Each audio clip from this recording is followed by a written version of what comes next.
Welcome back again to Sports Talk. I'm your host for today, Mike Bruck, filling in for Johnny B. With us right now from McKinney North, head football coach Mike Fecci. Coach, welcome back to Sports Mike. Talk. Good to see you again. Well, good to see you.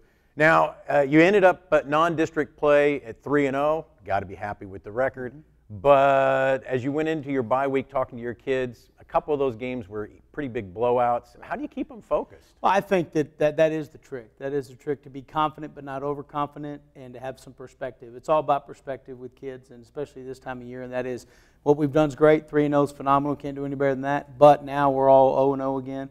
You know, McKinney High's 0-0, Wylie. Everybody in our district starting with a clean slate, including us. And we have to go out, and the goal is be 1-0 against Wylie East, and they're a good football team. It'll be a big challenge. Well, what do you think have been, we'll go negative first, then positive, but what have been the challenges that you guys have faced? I think there are things like, you know, staying focused and handling, like you say, when you have a big lead. You know, against Little Elm, we got a pretty insurmountable lead at halftime, and we come out flat. Right. And we didn't come out and put the throttle down. So, you know, stuff like that, just little nuances that we try to pick up in those 3 games that are hopefully going to help us when we get into district. You know, and there's been some things. We've been kind of inconsistent a little bit in areas. That's to somewhat be expected, but we obviously strive for perfection. So that's what we're looking at. What we worked on the off week is trying to shore up some of those things that were causing some of those inconsistencies, and then hopefully come out and go 1-0 against these guys. Well, now strength-wise, your biggest strength seems to be Ronald Jones. I mean, he's a workhorse, but right. He didn't run the ball that well in the first game right off the bat. And so Nick Hutchins, he's been doing a tremendous job at quarterback. He has. He's done a great job. You know, a kid we moved over from safety. Right. Put him over there, and, you know, we knew athletically Nick was going to be able to handle it, but it was the mental side of things. Could he handle making those reads, making those throws? So far up to this point, he's done a great job. You know, Nick's a good football player. You know, in our offensive line each week, they were all brand new with the exception of Andrew Grissom in that first week, and they've gotten better each week, and they're kind of progressing as we'd like them to. And you know, now it's time. Now it's time for them to go play good football, and hopefully we will. Now, what would you say is your biggest strength on defense? I think it's our front 4. I think it's specifically our 2 defensive tackles. You know, Justin Matabuke and Gabe Ducey. You know, 2 kids that started 12 games last year as sophomores. Been together now for 15 games. They played quite a bit. They do a tremendous job in the middle there of taking care of that. I've been pleased with our corner play from Anthony Grogan on one side. You know, he's done a really good job, as he should, another returning starter. And Bryce Ballas, our free safety, another returning starter, has played really well. Our linebackers were both new. They've gotten better each week. Our defensive ends aren't necessarily new varsity guys, but they're new somewhat to that position. They've gotten better each week. And we, you know, we got 4 guys over there, and hopefully maybe a 5th that we can roll at that spot. And you know, and they've gotten better. You know, Colin Pratt has improved tremendously from 2-a-days to where he is now, and he's playing really good for us. You know, but so the guys that should be playing well are playing well, and the other guys are coming along like we hoped. All right, now you brought us some highlights. Yes, sir. Is this from Pearce? This is Pearce, yes, sir. All right, we'll go to highlights then. Okay. Take a look.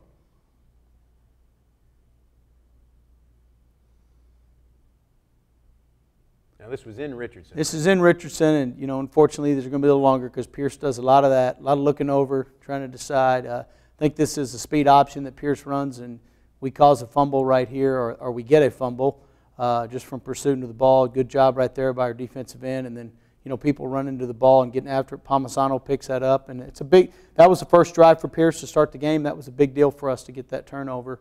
You know, because when we get the turnover, we obviously want to capitalize on it. And Ronald had a great night. You know, he went for 280 yards. You know, and 4 touchdowns all in the first half. Did a great job.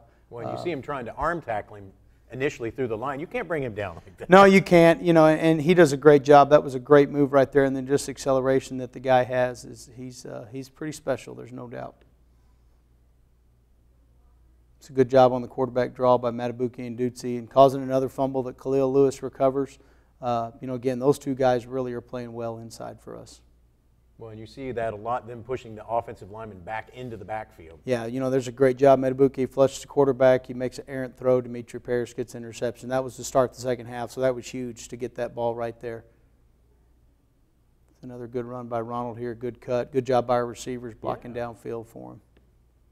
You know, that's the key, is those receivers have gotten better and better at blocking for him in space. This is a kind of a prototypical Ronald Jones. Find that 6th gear that nobody else has on the field and throttle down right there. It's pretty nice. Again, this is another, he puts a tremendous move on this kid right here. You know, and then just gets north and south and makes another cut there. just kind of that didn't refuse to go down type thing. No, and again, what you were saying, 2 great blocks from the wide receivers. Yeah, those guys outside. doing a really good job of blocking downfield, and that's how you spring long runs. Those receivers have got to work. Really good job here by Hutchins, run the zone read, reading it right, getting a pull, and getting himself a touchdown. Nick does a really good job with that. If it's there, he takes it. If it's not, he doesn't. Another good play right here by JJ Pearce. Pretty kind of easy interception, but this part isn't. Taking it back, getting good blocks on people, and being smart. We talk to our kids about being smart right there. There's no need to make a block 10 yards behind. You see that all the time. Right. And I was real proud of them on that. There were some blocks they thought they could have made. Again, Hutchins right here, another really good run by him. Just a lot more physical type runner than people think he is. Well, and if you didn't know, you wouldn't think he'd been a defensive back. Well, he's just a football player. I've said that all along. Nick's one of those kind of throwback guys. Another fumble caused right there, running to the ball. We caused 5 turnovers. I think in the first 3 games we've caused, 14 turnovers. And I want to say we only have 2 on our side, so that's a pretty good plus turnover margin. And that's kind of been the key. That's how you're able to get up on people and beat people the way we have, is causing those turnovers, and then offense obviously taking care of the ball. Well, as you mentioned earlier, Wylie East will help you focus your attention, and that's your opponent this week. Sure. And you play them on a short week, so it was good that you had the bye week. Right. Tell us what we need to know about Wylie East. I tell you, a very physical team. They're what you think Wylie would be. Either Wylie or Wylie East. They're both very physical. Wylie East is very physical, very athletic. They've got a kid playing quarterback. They moved over from receiver who can really throw the football. They've got a tremendous running back that was a freshman last year on the varsity, so he's a special talent. Now he's a sophomore. They got a middle linebacker that's a really good football player that they'll put over on offense and give him the ball some too. They have a very talented outside receiver in the Wyatt kid that's big, tall, fast kid. They're a good team. They're well coached. They play extremely hard, and they've had a week and a half to get ready for us, as we have for them. But, they got a great coaching staff, and they're a team that we have to beat. In order to get in the playoffs, you got to beat Wylie East. That's how we look at it. And so hopefully we can go out there on the short week and get that done.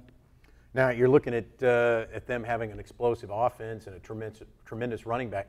Do we go to the old cliche of let's control time of possession and not let them have the ball? We talk about that all the time, Mike, about how your offense has to complement your defense, and there's people that think that if you have if you're playing a ball control team, that you need to be ball control yourself, and my deal is this, don't make it too hard. If you're on offense, go score, and if you're on defense, stop them, and let the rest of it work itself out. I anticipate for them trying to control the clock some. They've got to think that they want to keep our offense off the field. In turn, we have to play great run defense against these guys and not get lulled to sleep, in the back end and let them get behind us and hit a big play on us. And I think we've got to play great on special teams. That doesn't get talked about a whole lot. But, we've got to play great on special teams and gain field position and gain those hidden yards that come with that thing and hopefully cause a turnover or 2 or something like that, maybe even score. But I think it's going to come down to special teams. I really do. So let me make sure I understand what you're saying. It's not time of possession at the end that determines the winner. It's the score? Yeah, well, ultimately it's a score, yeah. If I got one more point than you, I win, you lose. No, but time of possession is important, and that is something we do think about. But, our offenses are all about rhythm, and if you're an offense that is built to go score fast, right, and you try to stop that, you get them out of rhythm. You get kids out of rhythm. They're not used to that. So, offensively, I just tell them, you go score. If you score in one play, great. If it takes you 15, great. Defensively, we're looking for 3 and outs. If we don't get a 3 and out, they get a first down. Reset your mind, get a 3 and out now. That's kind of the mindset that we take with it. So, and I think that's kind of the mindset everywhere you look around, Mike. You see all these scores. No one wins 7-10 anymore. Right. I mean, you don't ever see that. You 45-31, 38-52. You see those scores every week, and I think it's just a sign of the times. It's an offensive world that we live in right now, and we hopefully can step up our play defensively this week and slow them down, get some turnovers, give our offense a short field, and take advantage of those opportunities. Well, we're hoping so. I mean, the quarterback, he's got 6 touchdown passes. Mm-hmm. He's also thrown 4 interceptions. Yeah. So it is possible. Hopefully so. Hopefully so. The turnovers will be key and special teams will be key. Yeah, for sure. All right. And you're playing them this Thursday, September 25th at Ron Poe Stadium. That's correct. Yes, sir. Right, so 7 o'clock. Home game for the McKinney North Bulldogs this Thursday at Ron Poe Stadium against Wylie East. Quite a contest. Kickoff 7 o'clock. That's Mike Fecci of the McKinney North Bulldogs.